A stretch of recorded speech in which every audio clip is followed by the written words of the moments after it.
How can you grow your podcast? You're trying to use it to generate leads and sales for your business, so naturally a bigger audience is beneficial.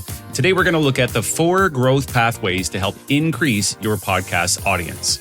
This is Profits Through Podcasting, where we help health-focused entrepreneurs generate leads and revenue for their businesses through podcasting.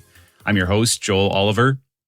We are often discussing the methods and tweaks for optimizing your podcast so that it's able to create leads and revenue for you. And in the context of our 4 podcast success pillars, that includes a focus on content, audience, offer, and commitment. So that's the overarching plan on how to make everything work. And then within that, particularly the audience pillar, is where we think about growth. Right? With the pillars in place, what direct strategies can we employ to steadily grow a podcast audience over time?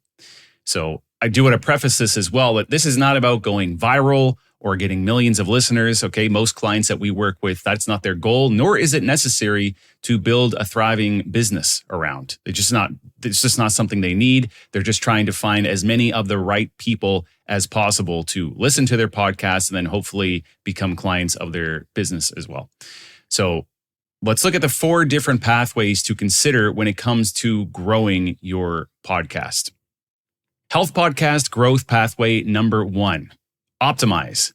This is mostly related to organic discovery. So it's more of a passive thing. You do have to think about it, but you don't have to go out of your way to do this all the time. It's just things that you take care of and ingrain in your own habits. So focuses mainly around things like proper show notes for SEO. So we don't want to just see sentence-long show notes. We want to have some actual substance to them. When you post this on your website, then over time, you're going to get ranked higher by Google. It's easier for people to find you online. And not only the show notes for the SEO context, but also the podcast title, whatever your podcast is named, that, the description of that as well. So that's like the main one you would see on the Apple podcast page for your show, not the individual episodes, but the main description, but also your episode names. Yes, we want to have keywords in there as well. So all of this leads to more discoverability across different platforms. So this is what we're talking about under this optimize section. And I did mention your website there with SEO. If you haven't done this, make sure that you've got ownership of your traffic by having episodes on your website with the full show notes. There are certain ways to embed these that don't actually work properly for getting you SEO ranking of your website. So you can actually think that it's working properly, but Google, when it looks at your website, it's not seeing it. So in that case, you're actually losing out on a huge opportunity. And I come across this quite a bit. So you want to make sure that is set up correctly, and then make sure that your podcast name and description is proper. That's the one that stays the same all the time. And then your episode names and descriptions, your show notes, make sure that is of quality, of value, proper keywords, and has enough substance there to actually help when people are typing things in and searching for content. Health podcast growth pathway number 2, connect. Remember, podcasting is about people. You are putting content out there for people to consume and enjoy. So if there's nobody on the other end, well, nothing is happening, right? We're talking here about growth. We're talking about growing your audience. So keep the focus on people in mind. How can we do this? Well, cross-promote, be a guest on other podcasts. This really goes hand in hand with being a podcaster. You've already got the setup. You have connections. You know how it works. So you can go out there, make appearances on other shows, and then gain exposure to new audiences. It's great. And then you can invite those same people, if there's a synergy, to be guests on your podcast, right? You're tapping into each other's audiences then. You can become connections on social media. But it doesn't stop there. You want to think about engaging your own community as well. Stay in touch with people. Be on social media. Be active on there. Email as well. Respond to inquiries quickly. Post interactive content like quizzes and polls and things like that. Interact with their content, right? People in your network. Be commenting and liking, that sort of thing. This is something that I feel is quite important, especially these days as AI becomes more and more prominent. There's more tools that do this all automatically, or people have outsourced social media management. Not that it's necessarily a bad thing, but if you really want to try to cut through the noise and become someone that is in a person's network and they trust you and they might consider doing business with you, if they don't know who you are, that's going to be very difficult. And then we see like AI making comments on posts or assistants and that type of thing. It's just really hard to get through to people, right? I've tried to do this. I try to build connections, in a legitimate way. But oftentimes I think that the owner of the Instagram account isn't even seeing it. They might be responding. I don't know if it's a person, it might be an AI, but at the very least, an assistant.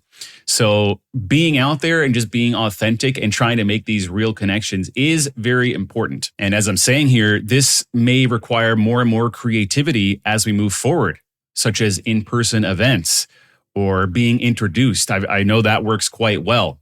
When you can't get through to someone, say through email, it's just going to spam or Instagram because it's not them even reading it. When you get a introduction from someone that this person already trusts and you've made a mutual trustworthy connection with, that's great. And there's no easy way around this. There's no sleazy way to do this with AI, like I've mentioned. It just takes authenticity and real connections.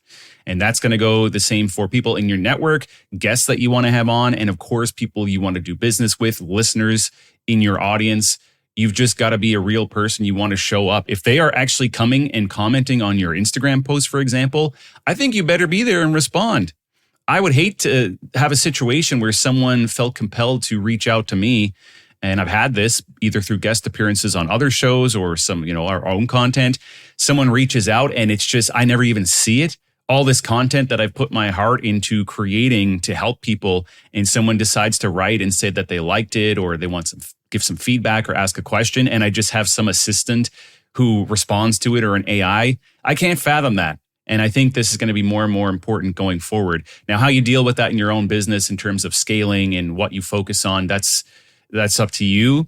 But me personally, I think this is something that I really value and I want to spend my time on. Like if I'm going to delegate things within my business, one of the last things, or maybe never, that I would consider would be responding to a nice email or a message that someone left me. I want to do that. I would like to have more free time so I could do that properly and delegate other things that are less important to me. So keep this in mind. You want to be connecting with the people in your audience, and that will serve you quite well moving forward for growing your podcast. I've seen this firsthand as I've started podcasting and being a guest on other podcasts as well. Like you really start to know these people. It's not just that you went and sent a LinkedIn connection request to someone you've never met. You've actually had a face-to-face with this person. Perhaps outside of the recording of the podcast, you had a few minutes of chat, got to know each other a bit, and maybe you started doing business with them. That's happened to me as well. And I truly know these people now. And they are great advocates for my company. I'm an advocate for theirs. And it just wouldn't have happened otherwise if I just tried to send them a LinkedIn DM and it went to their spam or whatever. I had to authentically make those connections, or maybe sometimes just got lucky, which you got to show up for. It's just not all luck. You show up and then, wow, all of a sudden you get lucky, right? Podmatch has been great. I've talked about that before. But yeah, I've really made some great authentic connections through all of this. And it just wouldn't have happened if I didn't put in that effort and didn't consider how this actually works. Going and doing business with someone is a great way to foster a connection, and having them on to do interviews is another great way. If you're able to get through to them, now you've got an actual, real, true connection. You may see them in person at some point at a conference or something. Maybe you can even meet people there. But people, connecting with people, super important for growing your podcast and your business. Health podcast growth pathway number 3, repurpose. This is getting a bigger ROI from podcasting and making the most of your content. You can turn your podcast episodes into all types of different content with very little extra effort from you. And that's what I love about it. You can create social media posts. You can create emails, newsletters, blog posts, books, courses, live streams, whatever you can think of. This is just a great part about podcasting. And certain people resonate more with creating certain types of content. Sure, I could sit down and record Instagram reels all day instead, but I just like doing podcasts. I like to talk. I find it's an easy way to organize my thoughts and then just talk about it. But I don't really want to write a blog post. I don't really want to sit and make reels. And I don't really have the time to do that. So it's super efficient when you podcast to just focus on this. I'm going to make my podcast episode, whether it's a solo one or a guest interview. I'm going to do the prep for that. And everything else is delegated or automatic in some way. I've got my responsibilities and then the team does the rest. Very little extra input required to get more output. And this helps grow your show because imagine these days if you didn't have social media at all. And not to say that it can't be done, but realistically, you kind of got to be on social media or you're definitely limiting your growth if you're not. And by doing that repurposing of the content, it's so much easier. Now you can actually grow through social media because the content is out there. You can grow through having blog posts and SEO because the content is out there. If you're using the podcast to repurpose into emails, well, that's another great thing, having an email list. So definitely taking advantage of the opportunities that podcasting provides in terms of repurposing is huge for growth. Again, most notably because it requires very little extra effort from you, maybe a little extra expense, but it's so easy to do, right? It doesn't really require any thought. If you have to pay a bit extra, so what? This is great. I would love to have more opportunities in business where I can just pay a little extra and something great happens repeatedly in a scalable manner. So don't miss out on these opportunities to repurpose your podcast content. And health podcast growth pathway number 4 is promote. You've got to actively promote your podcast. Once upon a time, this may have been a little different, but there's so much competition these days. You need to be proactive about getting your podcast out there. You can't just sit and wait. How can you promote? Well, 2 overall categories, paid or unpaid means. So we're either going to invest money in some sort of advertising, promotion, or unpaid, where you don't have to actually spend any money, more so you just have to spend time or have someone on your team spend time. So what would paid include? A vast variety of things. Could be sponsoring email lists. If you find someone who has an email list that is very relevant to you, their audience would be interested in what you've got to say if they offer sponsorships. Or even if they don't have that promoted, you could go and ask, hey, are you open to having me pay to sponsor one of your email blasts? Podcasts as well. You could connect with podcasters who are looking for sponsorships and run an ad on their show. You could do a social media campaign, so typical Facebook or Instagram ads, or an episode we did a little while back in the middle of February. We tested a whole bunch of podcast apps where you could run ads, and that was quite lucrative for us. So you promote your podcast to people who are listening to other podcasts on these different apps, and they can click through and actually subscribe that way. So I really like that personally, and we're just in a position where we have a budget that we can invest into promotion. So that was great because it just helps speed up the process. That's essentially what paid comes down to. The things I just mentioned there could be more, but where you take money, pay, and hopefully get more listeners to your podcast in turn, and obviously with the ultimate goal of them becoming clients. Would be great. Now, on the unpaid side of promotion, we could look at Facebook groups, LinkedIn groups. You got to be careful there. As if you've been in any of these lately, I'm sure we all have, you've probably seen there's just a never-ending amount of spam, people trying to post stuff there and promote things. And then it seems like someone finds a new way to do it where it's not spammy, but then everyone's doing that. So like I was kind of touching on earlier, there's no way around just being authentic and giving value and becoming a member of a community, making connections with other people. You're not just going to march into a Facebook group and throw up a post and then get a bunch of new listeners. You've just got to be there over time, connecting with people, helping people, and having your name seen and making connections. It's just the way it is. Okay. But anyway, I digress. Facebook or LinkedIn groups are definitely an unpaid method. You just have to spend time finding and interacting with other people on social media. So following them, commenting on their posts, adding value to their posts, not these dumb, spammy single sentence or single word comments or a bunch of flame emojis. That's not going to work. As I mentioned, there is kind of a challenge with this these days because you don't necessarily know that the owner of that account is even seeing all this work that you're putting out there, all this value that you're adding. You might be commenting on all of their posts and really trying, and they might not even know that you exist. So keep that in mind, but it's certainly a method. And I know, like I was touching on, there is a lot of people out there who do value running their own Instagram account, and it is them watching and reading and responding. So all hope is not lost. You can go to in-person events. Now, this may or may not be unpaid depending on how you think about it. You may have to buy a ticket or something. Surely there are free events out there as well, but you can actually go in person and meet people, yes, in real life. And I think that's going to become more and more significant as time goes on as well.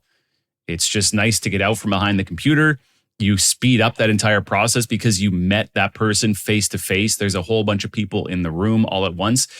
Strategically picking the correct events to go to, I think, is very beneficial.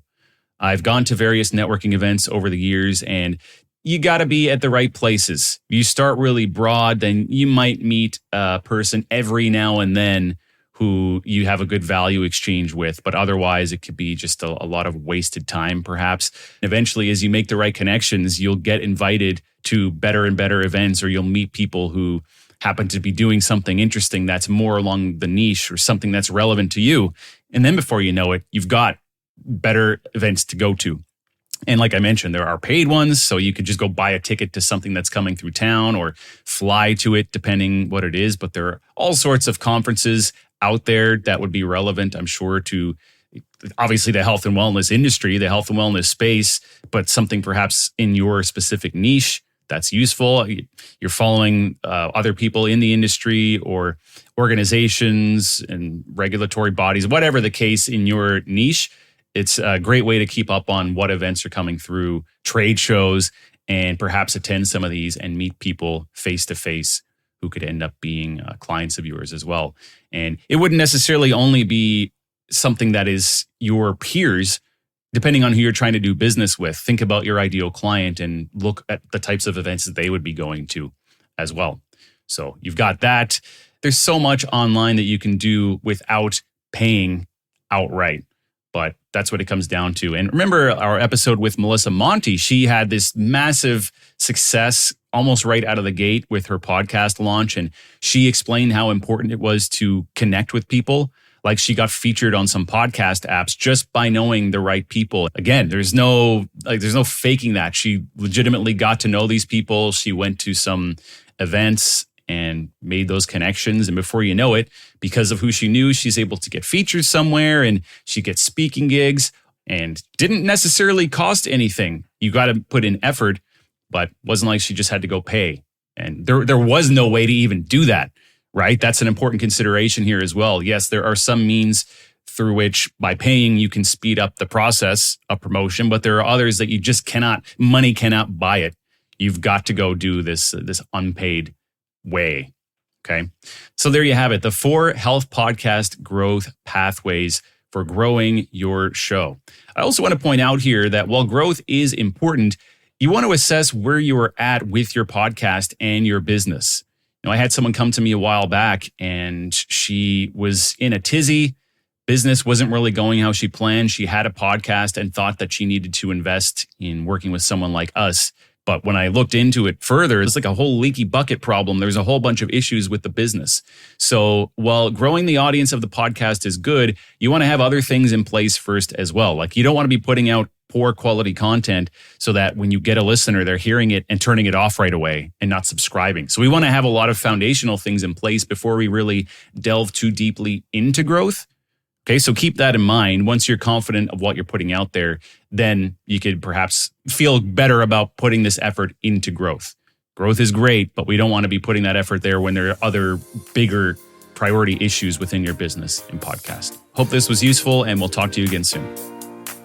Join us again next time on Profits Through Podcasting for more insights on how to turn your health-focused podcast into a lead and revenue generation machine for your business. Are you ready to let a team of professionals handle your entire podcast production workflow? East Coast Studio can help you elevate your podcast to the higher quality standards required for credibility in the health and wellness space. Plus, give you the guidance and support needed to podcast consistently, growing your impact and your sales. Visit eastcoaststudio.com to learn more.